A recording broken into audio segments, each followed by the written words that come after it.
السلام علیکم ورحمۃ اللہ۔ الحمدللہ وکفا وسلام علی عبادہ الذین اصطفیٰ، اما بعد فاعوذ باللہ من الشیطان الرجیم، بسم اللہ الرحمن الرحیم۔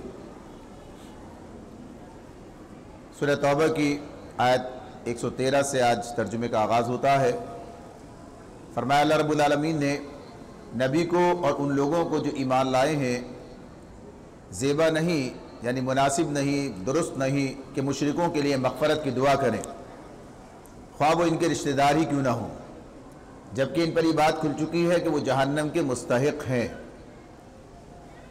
اللہ تعالیٰ نے قرآن مجید میں یہ بات ارشاد فرما دی ہے کہ اگر کوئی مشرک مر جائے تو اس کی مغفرت کا فیصلہ اللہ تعالیٰ نے بتا دیا کہ اس کی مغفرت نہیں ہوگی بلکہ وہ جہنم میں جائے گا۔ تو جب یہ بات اللہ تعالیٰ کی طرف سے بتا دی گئی، ان اللہ لا یغفر ان یشرک بہ، تو یہ بات اس کے بعد پھر اس کے حق میں دعا کرنا، یعنی یہ اس کی ممانعت ہے۔ اللہ تعالیٰ بتا رہے ہیں کہ جب اللہ کا فیصلہ تمہارے سامنے آ گیا ہے تب اس پر کوئی بات کرنا تمہارے لیے مناسب نہیں۔ تو یہ بات اللہ تعالیٰ فرماتے ہیں۔ آگے فرمایا ابراہیم نے اپنے باپ کے لیے جو دعائے مغفرت کی تھی وہ تو اس وعدے کی وجہ سے تھی جو اس نے اپنے باپ سے کیا تھا، مگر جب اس پر یہ بات کھل گئی کہ اس کا باپ اللہ کا دشمن ہے تو وہ اس سے بیزار ہو گیا۔ حق یہ ہے کہ ابراہیم بڑا رقیق القلب اور خدا ترس بردبار آدمی تھا۔ ابراہیم علیہ السلام جب نکلے تھے اپنے وطن سے، جب باپ نے انہیں گویا نکالی دیا تھا تو اس وقت انہوں نے اس سے کہا تھا کہ میں تمہارے لیے دعا کروں گا، لیکن جب یہ بات اللہ تعالیٰ فرما رہے ہیں تو اس بنیاد پہ کی، لیکن جب بات واضح ہو گیا کہ وہ اللہ کا دشمن ہے تو پھر اس کے بعد انہوں نے کہا، اللہ تعالیٰ فرماتے ہیں وہ اس سے بیزار ہو گیا۔ بنیادی طور پر بات یہ ہے کہ زندگی میں تو امکان ہوتا ہے کہ آدمی ہدایت حاصل کر لے، یعنی اپنے شرک سے باز آ جائے، تو یہ بات اس وقت ہے کہ جب شرک پر مر جائے تو مرنے کے بعد جو دعائے مغفرت کی بات ہے تو مشرک کے لیے دعائے مغفرت نہیں ہے، یہ بات یہاں بتائی جا رہی ہے۔ اللہ تعالیٰ فرماتے ہیں اللہ کا یہ طریقہ نہیں ہے کہ لوگوں کو ہدایت دینے کے بعد پھر گمراہی میں مبتلا کرے جب تک کہ انہیں صاف صاف بتا نہ دے کہ انہیں کن چیزوں سے بچنا چاہیے۔ در حقیقت اللہ ہر چیز کا علم رکھتا ہے، اور یہ بھی واقعہ ہے کہ اللہ ہی کے قبضے میں زمین اور آسمانوں کی سلطنت ہے، اسی کے اختیار میں زندگی و موت ہے، اور تمہارا کوئی حامی و مددگار ایسا نہیں ہے جو تمہیں اس سے یعنی اللہ سے بچا سکے۔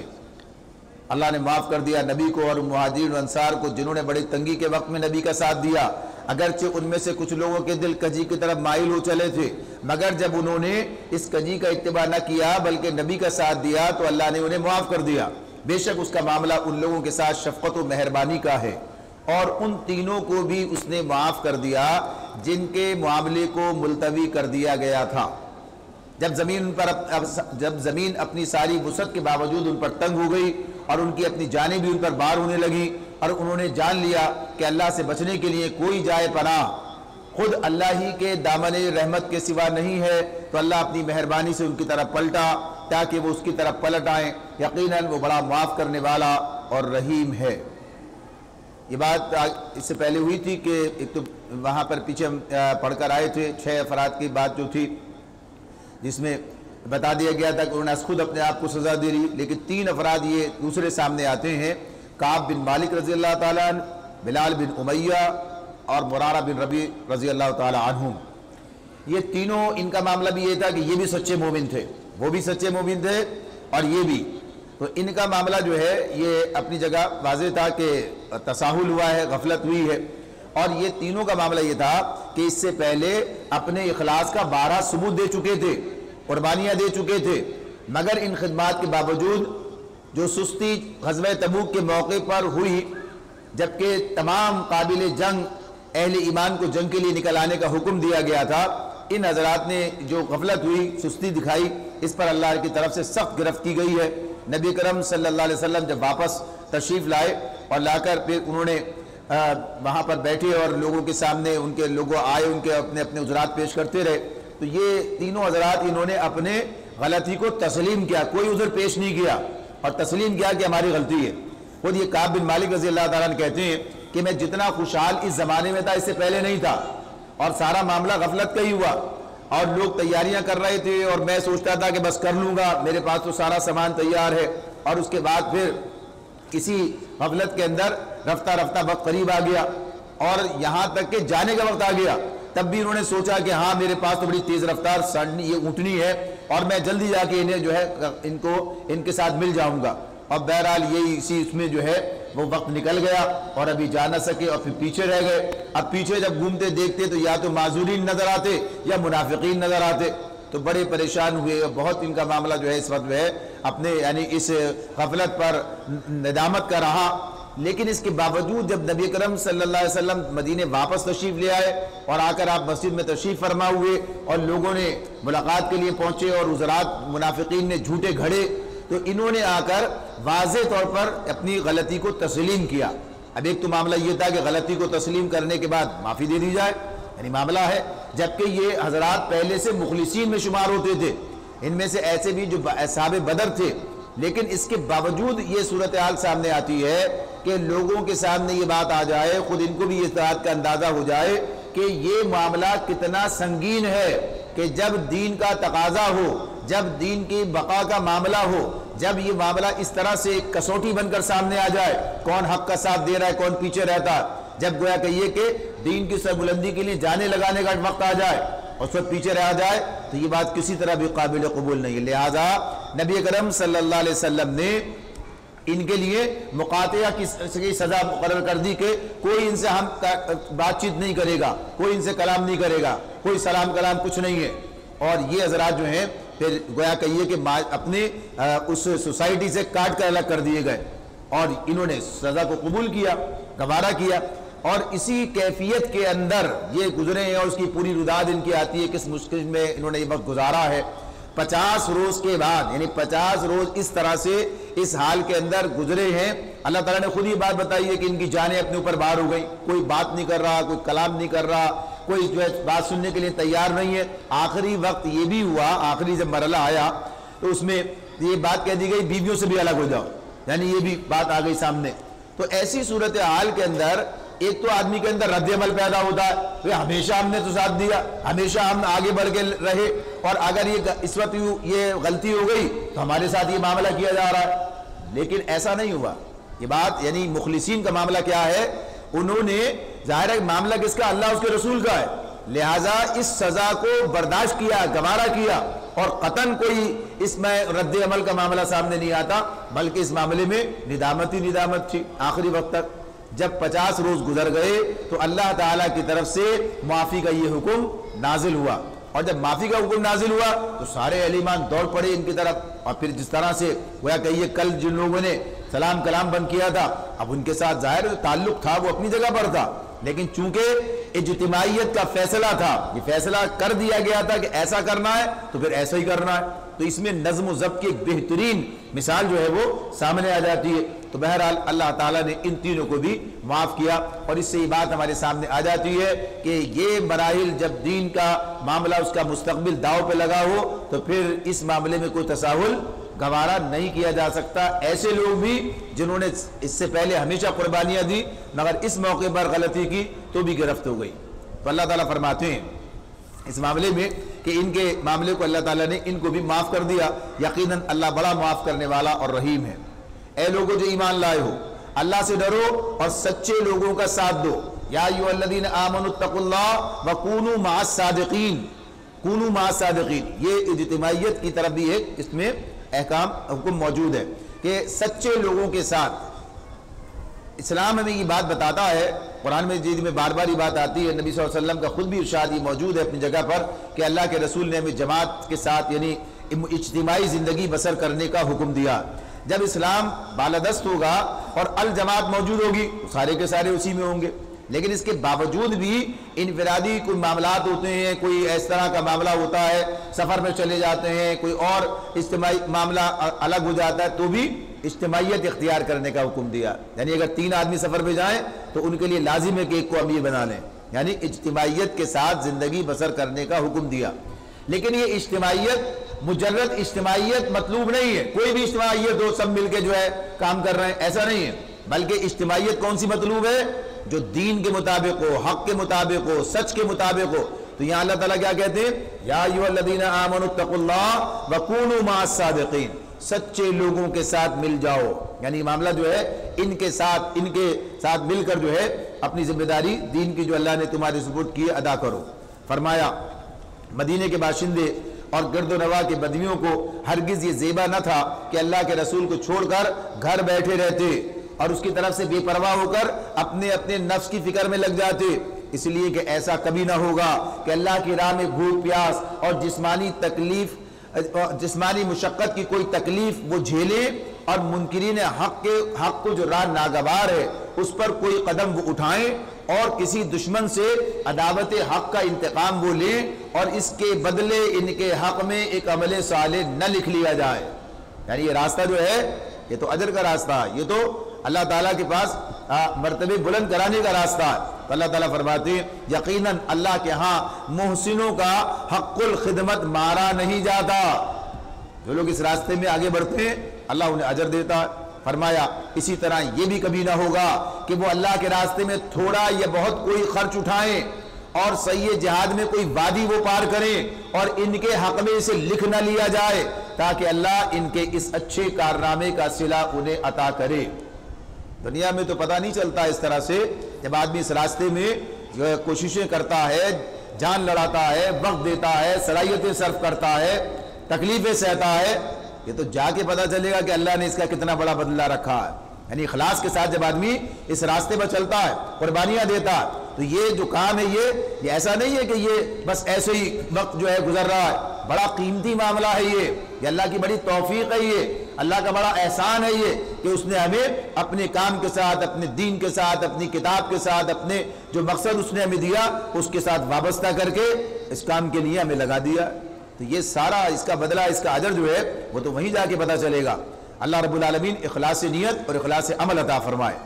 اور اللہ تعالیٰ فرماتے ہیں اور یہ کچھ ضروری نہ تھا کہ اہل ایمان سارے کے سارے نکل کھڑے ہوتے، مگر ایسا کیوں نہ ہوا کہ ان کی آبادی کے ہر حصے میں سے کچھ لوگ نکل کر آتے اور دین کی سمجھ پیدا کرتے اور واپس جا کر اپنے علاقے کے باشندوں کو خبردار کرتے تاکہ وہ غیر مسلمانہ روش سے پرہیز کرتے۔ یہ معاملہ جیسے پیچھے بات ہوتی رہی کہ بدویوں کا معاملہ کہ دین کی سمجھ ان کے اندر نہیں پیدا ہوئی اور ان کا معاملہ یہ ہوا کہ یہ نفاق پیدا ہو گیا، تو اللہ تعالیٰ یہ بات بتا رہے ہیں یہ مدینے سے دور تھے، مرکز سے دور تھے، نئے نئے مسلمان بھی ہوئے تھے، تو یہ بات بتائی جا رہی ہے کہ ضروری نہیں ہے کہ سارے لوگ مدینے آئے اور آنے کے بعد جو ہے یہاں پر آ کے دین سیکھیں۔ ہر بستی اور علاقے کے لوگوں میں سے اگر کچھ لوگ مدینے میں آ کر دین کا علم حاصل کرتے اور واپس جا کر اپنے علاقے کے لوگوں کو دین کا علم سکھاتے تو بدویوں میں وہ جہالت باقی نہ رہتی جس کی وجہ سے وہ منافقت کی بیماری میں مبتلا ہوئے اور اسلام قبول کرنے کے باوجود مسلمان ہونے کا حق ادا نہیں کر رہے تھے۔ تو یہ جو بات ہے یہ تو کل ان کے لیے تھی، آج ہمارے لیے، یعنی بات اپنی جگہ پر ہے۔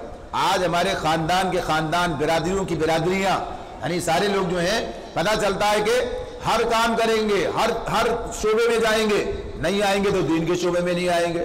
اگر ہر جگہ یہ معاملہ ہو کہ دین کا علم حاصل کرنے کے لیے مناسب تعداد میں لوگ نکلیں اور پھر وہ اپنے لوگوں کے درمیان اس دین کو جو ہے وہاں پر آگے بڑھائیں، اس کو سکھائیں، سمجھائیں اور وہ گویا مرکز بنے اور لوگ دین سے واقفیت حاصل کر کے اس کے تقاضے پورے کریں۔ آج تو صورتحال یہ ہے کہ گویا ہم نے یہ ایک شعبہ ہے جو کچھ اور لوگوں کے حوالے کر دیا ہے، اور عمومی طور پر تو صورتحال یہ ہے ان لوگوں کے حوالے کر دیا جو دنیا میں کوئی کام نہیں کر سکتے تو وہ یہ کام کریں، ورنہ جتنے قابل لوگ ہیں وہ تو سارے دنیا کمانے کے لیے وہ علم حاصل کریں، کسی کو یہ بنا رہا ہے، کسی کو وہ بنا رہا ہے، کسی کو یہ پڑھا رہے ہیں۔ بھائی دین کا علم کون حاصل کرے گا؟ یہ کون آگے بتائے گا؟ تو یہ جو ہماری کیفیت ہے یہ آپ دیکھ سکتے ہیں، یعنی جو صورتحال ہے اسی وجہ سے یہ گویا کہیے کہ ایک تنزل کا معاملہ ہے جو ہمارے درمیان پایا جاتا ہے، اور یہ سارا ایک مجموعی صورتحال ہے، اس لیے کہ معاشرے نے آج ان لوگوں کو وہ مقام نہیں دیا جو دین کا علم حاصل کرے اور دین کا علم حاصل کر کے واقعی دین کی بنیاد پر اپنی ذمہ داری ادا کریں، یعنی یہ بات ہو۔ اور دوسری طرف کیا ہو گیا، یہ ایک پیشہ بن گیا، یہ معاملہ ہو گیا، لوگوں نے اسی کو اپنا روزگار بنا لیا، ورنہ ہونا یہی چاہیے تھا کہ یہ ایک اضافی کام ہے، باقی لوگوں کے اپنے کام ہیں، اپنی ذمہ داری ہیں، روزگار ہیں۔ تو غرض یہ کہ جو خرابی ہے اس کا اللہ تعالیٰ یہ بات بتا رہے ہیں کہ یہ کام ہونا چاہیے کہ ہر خاندان میں سے، قبیلوں میں سے، برادریوں میں سے، علاقے کے لوگوں میں سے ایسے لوگ آئیں جو دین کا علم سیکھیں اور اپنے لوگوں کو علم سکھائیں۔ تو اللہ تعالیٰ فرماتے ہیں اے لوگوں جو ایمان لائے ہو، ان منکرین حق سے جو تمہارے پاس ہیں ان سے جنگ کرو اور چاہیے کہ وہ تمہارے اندر سختی پائیں۔ اے لوگوں جو ایمان لائے ہو، جنگ کرو ان منکرین حق سے جو تمہارے پاس ہیں، اور چاہیے کہ وہ تمہارے اندر سختی پائیں۔ اس سے مراد کون ہے؟ منافقین کی بات ہو رہی ہے جو تمہارے پاس ہیں، یہ بات جو ہو رہی ہے۔ تو یہاں جو یہ بات ہو رہی ہے نہیں کہ اب ان کے خلاف قتال کا میدان ہے، بلکہ کیا ہے؟ ان کے ساتھ سخت معاملہ کیا جائے گا۔ اب ان کو جو ہے رعایت نہیں دی جائے گی، وہ مرحلہ گزر چکا۔ جب تک رعایت دی گئی، یعنی مدینے کے اندر رہتے ہوئے 8 سال 9 سال تک انہیں صرف نظر کیا گیا، اب آخری مرحلہ ہے۔ اب یہ دین اپنی بنیادوں پر قائم ہو چکا ہے، اب نبی اکرم صلی اللہ علیہ وسلم کا دنیا سے جانے کا وقت آ گیا ہے، لہٰذا اب اس مرحلے پر یہ کام ہو جانا چاہیے کہ اب اس کے معاملے میں کوئی رعایت انہیں نہیں دی جائے گی۔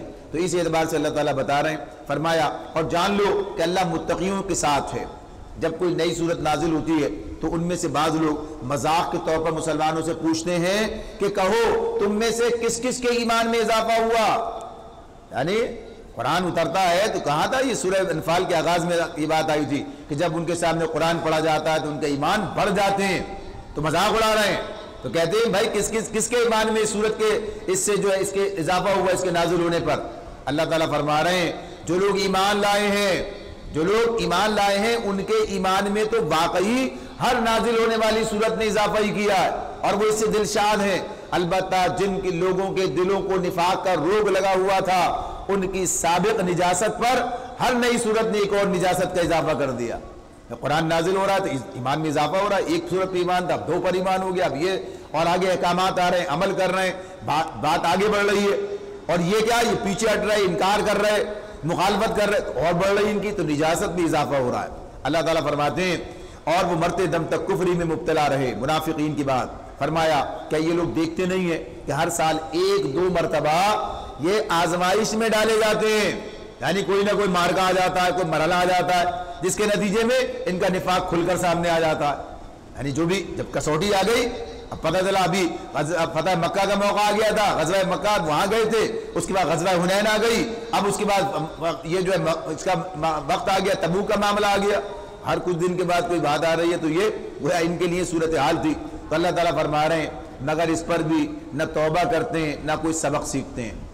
یعنی سوچیں کہ چلو اخلاص ہی اختیار کرو، اس چکر میں کہاں ہر دفعہ یہ مسئلہ ہوتا ہے، ہر کچھ دن کے بعد یا تو ادھر یا ادھر، یعنی معاملہ فیصلہ کیا جائے۔ تو اللہ تعالیٰ کہتے ہیں نہ اس پر توبہ کرتے ہیں نہ کوئی سبق لیتے ہیں۔ جب کوئی صورت نازل ہوتی ہے تو یہ لوگ آنکھوں ہی آنکھوں میں ایک دوسرے سے باتیں کرتے ہیں، کہیں کوئی تم کو دیکھ تو نہیں رہا ہے، پھر چپکے سے نکل بھاگتے ہیں۔ اللہ نے ان کے دل پھیر دیے ہیں کیونکہ یہ نہ سمجھ لوگ ہیں۔ یعنی جب نبی کوئی صورت نازل ہوتی، نبی صلی اللہ علیہ وسلم جمع کرتے، صحابہ کو سناتے، تو اب حاضر تو ہوتے اس لیے کہ اپنا شمار تو کرانا، جب دیکھا لوگوں نے دیکھ لیا آئے تھے، خاموشی سے نکل جانا، تو یہ عدم دلچسپی، نفاق، یہ اس کی بات۔ تو اللہ تعالیٰ فرما رہے ہیں اب اس کے بعد سورت مکمل ہو رہی ہے، آخری 2 آیات ہیں۔ فرمایا دیکھو تم لوگوں کے پاس ایک رسول آیا ہے، لقد جاءکم رسول من انفسکم عزیز علیہ ما عنتم حریص علیکم بالمؤمنین رؤوف الرحیم۔ دیکھو تم لوگوں کے پاس ایک رسول آیا ہے جو خود تم ہی میں سے ہے، تمہارا نقصان میں پڑنا اس پر شاق ہے، یعنی اسے یہ پسند نہیں ہے، اس کو بہت اس کے لیے مشکل کام ہے یہ اسے کہ تم جو ہے نقصان میں جاؤ، تمہاری فلاح کا وہ حریص ہے، کامیابی کا، ایمان لانے والوں کے لیے وہ شفیق اور رحیم ہے۔ یہ رسول تمہارے لیے یہ حیثیت رکھتا ہے، تمہارے بارے میں اس کے یہ جذبات ہیں، یہ اللہ تعالیٰ فرماتے ہیں۔ اور پھر فرمایا اب اگر یہ لوگ تم سے منہ پھیرتے ہیں، نبی صلی اللہ علیہ وسلم سے اللہ تعالیٰ کہہ رہے ہیں فَإِن تَوَلَّوْا، اب اگر یہ لوگ تم سے منہ پھیرتے ہیں فَقُلْ حَسْبِيَ اللَّهُ، تو اے نبی ان سے کہہ دو میرے لیے اللہ بس کرتا ہے، میرے لیے اللہ کافی ہے، لا الہ الا ہو، اس کے سوا کوئی الہ نہیں، کوئی معبود نہیں، علیہ توکلت وہو رب العرش العظیم، اسی پر میں نے بھروسہ کیا اور وہ مالک ہے عرش عظیم کا۔ تو بات سمجھائی جا رہی ہے، نہیں مانتے معاملہ ان کا، آپ اللہ سے وابستہ رہیں، یہی کام سارے اہل ایمان کا ہے۔ سورہ توبہ مکمل ہوتی ہے، اس کے بعد سورہ یونس ہے۔ سورہ یونس یہ مکی صورت ہے، اس سے پہلے والی دونوں صورتیں سورہ انفال اور سورہ توبہ دونوں مدنی صورتیں تھیں، اب یہاں سے پھر دوبارہ یہ مکی صورتیں ہیں۔ پہلے سورۃ الانعام، سورہ اعراف 2 مکی صورتیں اور 2 مدنی صورتیں، اب اس کے بعد یہ مکی صورتیں کئی صورتیں ہمارے سامنے آتی ہیں۔ اب یہ مکی صورت ہے سورہ یونس، اور سن 1290 میں یہ نازل ہوئی ہے نبی اکرم صلی اللہ علیہ وسلم پر۔ مکے کا گویا آخری دور ہے، لیکن یہ سورہ اعراف اور سورہ انعام سے پہلے 12ویں سال میں ہوئی ہے، وہ 13ویں سال میں تھی۔ اس کا مضمون بھی دعوت ہے، فہمائش ہے اور تنبیہ ہے، یعنی مشرکین مکہ کو دعوت دی جائے، تنبیہ بھی ہے ساتھ ساتھ، اور اس کے بعد انہیں فہمائش بھی ہے۔ منکرین پر اتمام حجت ہو رہا ہے، اور اسی صورت میں قرآن مجید کا بھی ایک تفصیلی تعارف سامنے آ جاتا ہے۔ اللہ کے نام سے جو بے انتہا مہربان اور رحم فرمانے والا ہے۔ الف لام را، یہ اس کتاب کی آیات ہیں جو حکمت و دانش سے لبریز ہے۔ تلک آیات الکتاب الحکیم، قرآن کا تعارف بھی ساتھ ساتھ چل رہا ہے، اللہ تعالیٰ اس کے لیے مختلف عنوانات ہمارے سامنے رکھتے ہیں۔ تو یہ کتاب حکیم بتایا، یعنی حکمت سے بھرپور۔ لوگ حکمت کی تلاش میں گھومتے ہیں، حکمت چاہیے تو آؤ قرآن کے پاس، قرآن کی طرح ساری حکمت اس کے اندر، اور نبی کرم صلی اللہ علیہ وسلم کے ارشادات کے اندر جو اسی کی بنیاد پر اسی کی تشریح فرمایا۔ کیا لوگوں کے لیے یہ ایک عجیب بات ہو گئی کہ ہم نے خود انہی میں سے ایک آدمی پر وحی بھیجی کہ غفلت میں پڑے ہوئے لوگوں کو چونکا دے، اور جو مان لے ان کو خوشخبری دے دے کہ ان کے لیے ان کے رب کے پاس سچی عزت و سرفرازی ہے۔ اس پر منکرین نے کہا یہ شخص تو کھلا جادوگر ہے، کیسی باتیں کرتا، یعنی اور دوسری بات کیا کہ آپ کے دعوت سے، قرآن کو سنانے سے جو لوگ متاثر ہوتے تھے، یعنی جو لوگ آپ کی تبلیغ سے متاثر ہوتے، ان کا حال کیا تھا؟ جو ایمان لاتا وہ جان دینے کے لیے تیار ہو جاتا، دنیا بھر سے کٹ جانے، ہر مصیبت برداشت کرنے کے لیے تیار ہو جاتا۔ جادو کر دیا ہے، یعنی ان پر اللہ کے رسول کے لیے یہ بات کہتے تھے، حالانکہ یہ وہ اثر تھا قرآن کا، ایمان کا۔ جیسے ہم نے پیچھے پڑھا، ابھی سورہ اعراف میں بات آئی تھی نا کہ جادوگروں نے جب ایمان لے آئے تو ان کے اندر کتنا بڑا انقلاب آیا تھا۔ یہ انقلاب آتا ہے، ایمان سچا ہونا چاہیے، سمجھ کے ہونا چاہیے، ایمان مضبوط ہونا چاہیے، تب یہ صورتحال سامنے آتی ہے۔ یہ نہیں کہ آدمی بس جدی پشتی ہے، سمجھا بوجھا کچھ نہیں ہے، شعوری ایمان حاصل نہیں ہے، ہو جائے تو یقیناً پھر ایسا ہی جذبہ پیدا ہوتا ہے۔ اللہ تعالیٰ فرماتے ہیں حقیقت یہ ہے کہ تمہارا رب وہی اللہ ہے جس نے آسمانوں اور زمین کو 6 دنوں میں پیدا کیا، پھر تخت سلطنت پر جلوگر ہوا اور کائنات کا انتظام چلا رہا ہے۔ کوئی شفاعت کرنے والا نہیں ہے الا یہ کہ اس کی اجازت کے بعد شفاعت کرے، سفارش کرے۔ یہی اللہ تمہارا رب ہے، لہذا تم اسی کی عبادت کرو، پھر کیا تم ہوش میں نہ آؤ گے؟ یہ معاملہ بھی بڑا اہم ہے، بار بار سامنے آتا ہے، اور وہاں معاملہ مشرکین مکہ کا بھی یہی تھا کہ وہ جنہوں نے اپنے یہ بت بنا رکھے تھے اور دوسرے معبود بنا رکھے تھے، ان کے بارے میں ان کا عقیدہ کیا تھا؟ یہ اللہ کے حضور ہماری شفاعت کریں گے، یہ ہمارے کام آئیں گے، کام بنائیں گے۔ اللہ کی تو نافرمانی پہ ڈٹے ہوئے ہیں ہم، اب اللہ کے پاس کیسے بچیں گے؟ اللہ کی تو نافرمانی پہ ڈٹ کے چل رہے ہیں، اب کیسے کیا ہوگا، وہاں کیا ہو، یہ ہمارے کام آئیں گے، یہ ہماری سفارش کریں گے، یہ ہماری شفاعت کریں، لہذا ہم انہیں راضی کرنے کے لیے کچھ تھوڑا بہت ان کے ساتھ جو ہے اپنا وہ کر لیتے ہیں، کسی کے ساتھ کچھ مراسم بجا لاتے ہیں، بس چھٹی۔ تو یہ تصور ہے، یہ تصور ہے جو آگے بڑھ گیا ہے، یہاں تک آ گیا ہے۔ تو بنیادی طور پر اللہ تعالیٰ نے یہ بات بتا دی ہے کہ یہ جو سفارش کا، صفات کا معاملہ ہے، یہ صرف اتنا ہے کہ اللہ تعالیٰ جس کو اجازت دے اور جس کے حق میں اجازت دے، یعنی یہ اہل ایمان کو اللہ تعالیٰ نے جو وفادار ہوں گے ان کی عزت افزائی کے لیے ان لوگوں کے حق میں سفارش کرنے کی اجازت دیں گے جنہیں اللہ تعالیٰ بخشنا چاہیں گے، جن کا رعایت جن کو دینا ہے، جن کو رعایتی پاس کرنا ہے، یعنی اپنے عمل کے بلبوتے پر اس مقام پر نہیں ہے لیکن رعایت کے مستحق ہیں، رعایت کے مستحق ہے۔ تو اللہ جانتا ہے کون ہے اور کون نہیں ہے، اللہ کے سوا کوئی نہیں جانتا کہ کون رعایت کا مستحق ہے اور کون رعایت کا مستحق نہیں ہے۔ تو جو مستحق ہوں گے ان کے لیے اللہ تعالیٰ یہ شفاعت کرائے گا، سفارش کے کیجیے ان کی سفارش، تو ان کی عزت افزائی ہے۔ تو یہی بات ہے جو یہاں بار بار ہمارے سامنے آئے گی۔ تو اللہ تعالیٰ فرماتے ہیں کوئی اللہ کے حکم، اس کی اجازت کے بغیر کوئی سفارش نہیں کر سکتا، لہذا تم اسی کی عبادت کرو۔ کس کی؟ اللہ کی عبادت کرو، اللہ ہی کے ہاتھ ہے سارا معاملہ۔ یعنی پہلی بات تو یہی ہے کہ آدمی کی کوشش کیا ہوتی ہے، دنیا میں کیا ہم کرتے ہیں، یعنی بہتر سے بہتر، اعلیٰ سے اعلیٰ کامیابی ایسی ملنی چاہیے۔ کوئی آدمی پاسنگ مارکس پر راضی نہیں ہوتا ہے۔ آج تو یہ صورتحال ہے نا، جو بچے صرف گویا کہیے کوئی گریڈ نہ لائیں تو اپنی کامیابی پر خوش نہیں ہوتے، بلکہ انہیں غم ہوتا ہے۔ اچھے یہ صورتحال ہے، ہر آدمی چاہتا ہے کہ وہ اعلیٰ بالکل A1 A+ حاصل کرے، ایسا